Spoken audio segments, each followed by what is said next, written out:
Quando os europeus chegaram aqui no começo do século XVI, o Brasil não existia.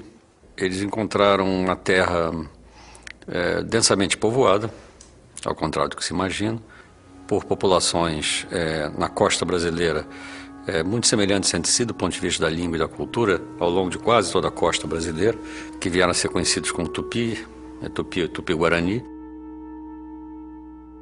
Uma coisa importante de se observar é que os europeus foram extremamente bem recebidos ao chegarem ao que viria a ser o Brasil.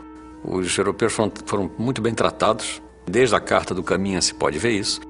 Foi à medida em que eles foram se revelando a sua verdadeira face, isto é, de uma civilização movida pela cobiça, pela violência, né, e pelo desprezo pelo outro, eles foram começando a ser tratados como, digamos, mereciam, e foram começando a entrar na categoria de inimigos. E aí começaram a ser também capturados e eventualmente executados e devorados cerimonialmente. Mas nunca foram os inimigos prediletos dos índios. Os inimigos prediletos dos índios eram outros índios.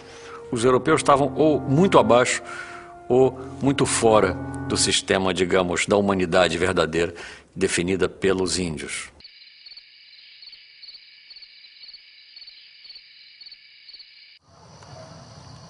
Come. Você precisa se alimentar. É mingau. Não quero mingau. Você precisa comer. Tem milho, mandioca. Você quer? Eu quero que você me solte. Eu preciso ir embora.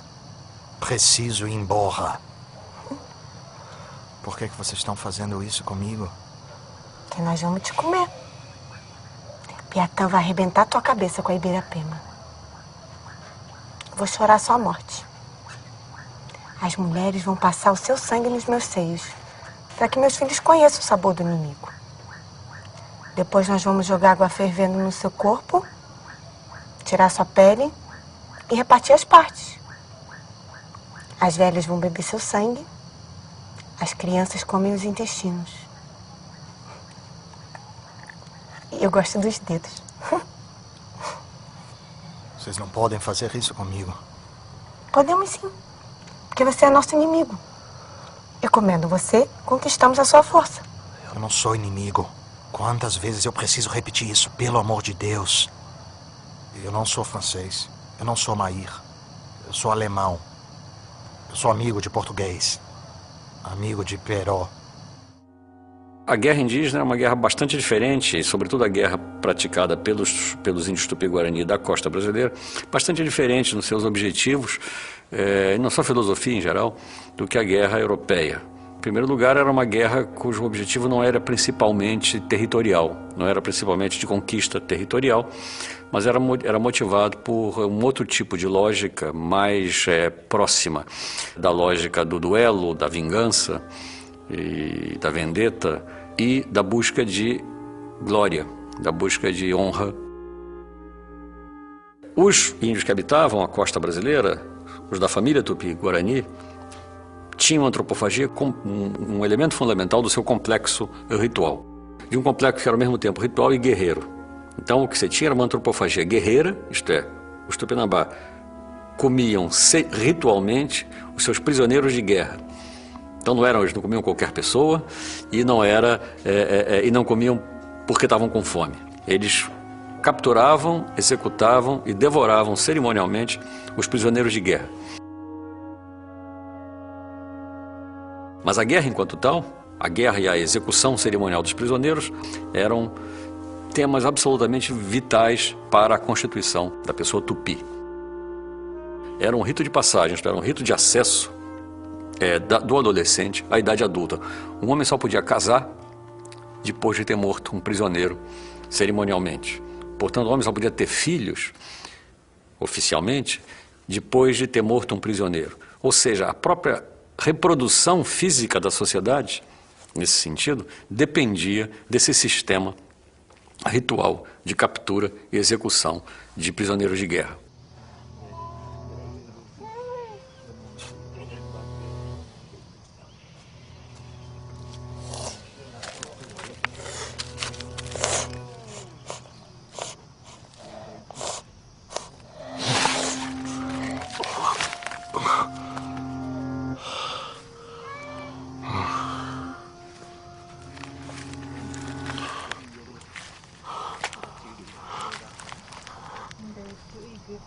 cristão.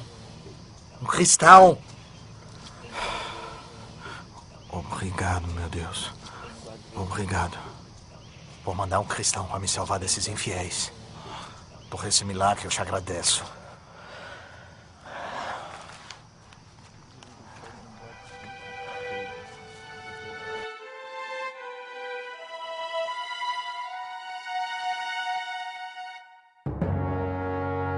O ritual Tupinambá de execução de um prisioneiro envolvia sempre a aquisição de um novo nome.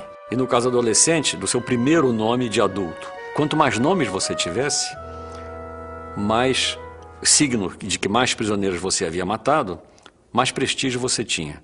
Porque as mortes dos prisioneiros implicavam o direito de você poder usar determinados adornos corporais, batoques, brincos. Como os generais botam aquelas medalhas e insígnias, os Tupinambá cobriam o corpo com insígnias que manifestavam o seu valor guerreiro.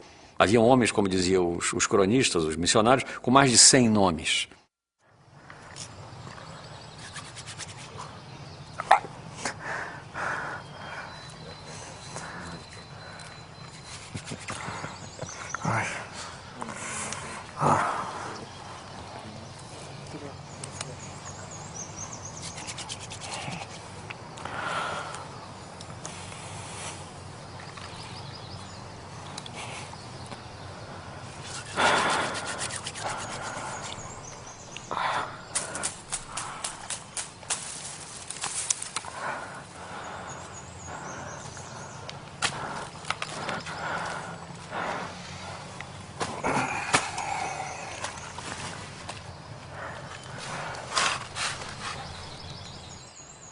Sou Pero Dias, de Lisboa. Franz Hessen, de Bremen. Bremen? E o que faz um alemão assim, tão longe de casa? Sou artilheiro, lotado no Feitorio de Cabo Frio. Mas estavas a léguas de Cabo Frio quando te encontraram. Eu e meus companheiros estávamos caçando, nos perdemos. Péssima região para se perder. Infestada de tupinambás, povo cruel, violento. Bem diferente dos tupiniquins. E pior, amigados com os franceses canalhas. Por acaso os teus amigos não seriam franceses? Seriam? Franceses? Não, de modo algum. Sou aliado dos portugueses. Aliado. Pero. Há meses eu tento convencê-los, mas eles não acreditam. Eu tento convencê-los de que eu não sou francês. De que eu sou aliado dos portugueses. Podem me ajudar a convencê-los? Certamente. Elas são... Minhas mulheres. Há quanto tempo está entre os selvagens? 8 anos. Pouco mais ou menos. E o que veio fazer nessas terras? Culpa do amor. Apaixonei-me por uma bela e pura jovem em Lisboa. Pouco tempo depois nos casamos. O problema é que eu já era casado, então fui condenado ao degredo, bigamia. Mas entre as selvagens encontrei o que tanto buscava. Preciso de ajuda. Direi a eles que és um aliado. Deus seja louvado. O objetivo principal da guerra era a captura de prisioneiros, que eram trazidos vivos para a aldeia, dos captores. E ali eles ficavam um certo tempo. Eles eram bem tratados, esse é um ponto fundamental. Eles eram trazidos para a aldeia e uma vez ali, eles eram adotados, digamos, pelo grupo, a tal ponto que muitas vezes lhe era dada uma esposa, ou melhor dizendo, uma mulher que na verdade tomava conta dele, tanto quanto era uma esposa com quem ele dormia, junto com quem ele trabalhava, era também alguém que na verdade o vigiava. O ponto fundamental é que os índios de fato eram antropófagos, eles faziam questão de que o que eles estavam comendo fosse gente, e não como fosse um animal, coisa qualquer, como nós tendemos a imaginar o inimigo como menos que humano, como alguma coisa que no fundo não é humana, né? Nós precisamos dizer, ele não é gente para poder matá-lo, né? Os índios, ao contrário, faziam questão de transformá-lo em gente o máximo possível para poder matá-lo. Ou seja, havia uma outra lógica, uma lógica muito mais, talvez mais complexa do que a nossa.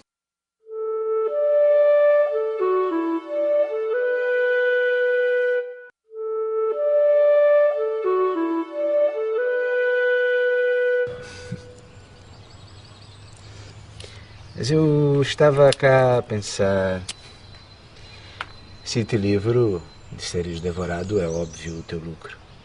Mas o que eu ganho com isso? Deus há de te recompensar por ter ajudado um cristão. Deus não tem influência por estas terras. Tira-me daqui e eu te levo de volta a terras civilizadas. Não desejaria retornar a Portugal? Olha bem, parece a ti que não me agrada a vida que levo? Isto aqui é o verdadeiro paraíso na terra. E sem falar do clima. Nem quente, nem frio. É perfeito. Peço ao Quanti será tua. Eu te faço um homem rico. Sabes quem é rico por estas terras? Aquele que tem muitas penas de pássaros. E no mais, toda a expedição portuguesa que por cá atraca pede o meu ajutório. Tenho mão de obra farta para carregar o pau-brasil e muito mais. Queres uma anta? Te consigo por 2 tesouras. 30 patos custam 2 espelhos e 5 anzóis. Preferes galinha? Te consigo 100 por 30 cunhas e 10 facas. Mel. Mel é barato. 25 cabaças de mel em favo custam 30 cunhas e 10 facas. Os nativos ficam felizes com as miudezas e eu ganho bem. Muito bem.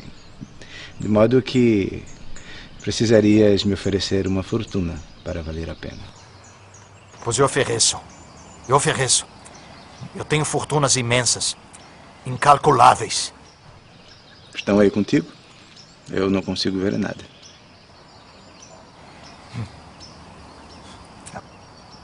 A verdade é que eu não trabalho na feitoria de Cabo Frio. Eu estou numa expedição portuguesa. Patrulhamos a costa em busca de franceses. A nau está atracada ao norte. Meus companheiros podem te pagar. Uma expedição portuguesa a esta época? Acaso estás embarcado na nau de Diogo de Souza? Isso. Diogo de Souza. Meu velho e bom amigo Diogo de Souza. Por que não me dissestes logo? Uma expedição sigilosa. Temi. O velho Diogo e os seus mistérios. E pelo visto segues o mesmo. O mesmo. A nau está atracada ao norte. Se quiser, podemos ir ter com ele agora mesmo. Não é melhor antes resolver a tua situação com a tribo. Falarei com o Burubixaba e logo estarás livre.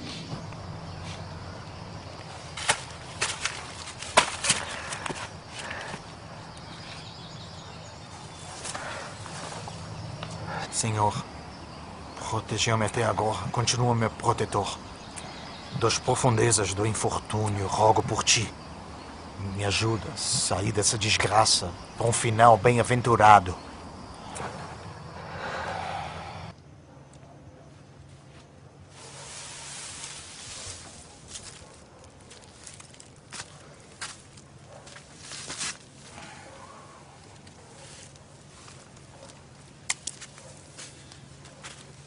Então, Peró ou Mai? Mai. É francês, com certeza podem comê-lo. Sugiro que façam rápido. O ferimento dele parece bastante grave. Está cheirando mal e com um aspecto pavoroso. Ele pode perder esta perna ou nem estar vivo amanhã.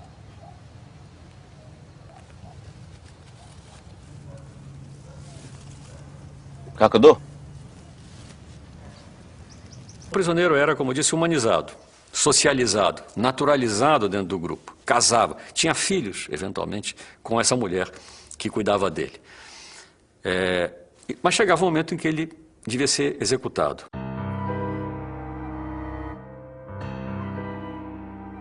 nos dias que precediam o ritual, ele era progressivamente, de maneira muito meticulosa e elaborada do ponto de vista simbólico, ele era retransformado em inimigo. Ele perdia os signos de sua socialidade, naturalidade dentro do grupo dos captores e a sociedade progressivamente o reinimizava. De modo que quando ele chegava na praça pública para o dia da execução, ele tinha se retransformado num inimigo completo. Quem matava o cativo era sempre um homem. Esse duelo, porque se tratava de um duelo, literalmente, entre o cativo e o matador, era o ponto culminante, de certa maneira, desse sistema todo guerreiro religioso tupinambá. Um jovem prestes a se iniciar e um prisioneiro prestes a morrer. Era um diálogo mais ou menos estilizado entre o prisioneiro e o matador, em que o tema era a vingança. O executor perguntava: você é o fulano da tribo tal que matou e comeu nossos parentes? Aí o prisioneiro deveria responder: sim, sou eu, estou aqui, vou morrer como um homem, você pode me matar porque os meus parentes vão me vingar. O que fazia mais prova de arrogância era o prisioneiro. É como se os papéis se invertessem. Ele fosse, na verdade, aquele que estava se vingando, porque ia ser vingado.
Assim que o prisioneiro era morto, o executor não só não comia do prisioneiro, porque o prisioneiro era em seguida, assim que o prisioneiro morria, ele era entregue às mulheres que o iam, como se diz, esquartejar, cortar, preparar, cozinhar e dar para os convidados comerem, né?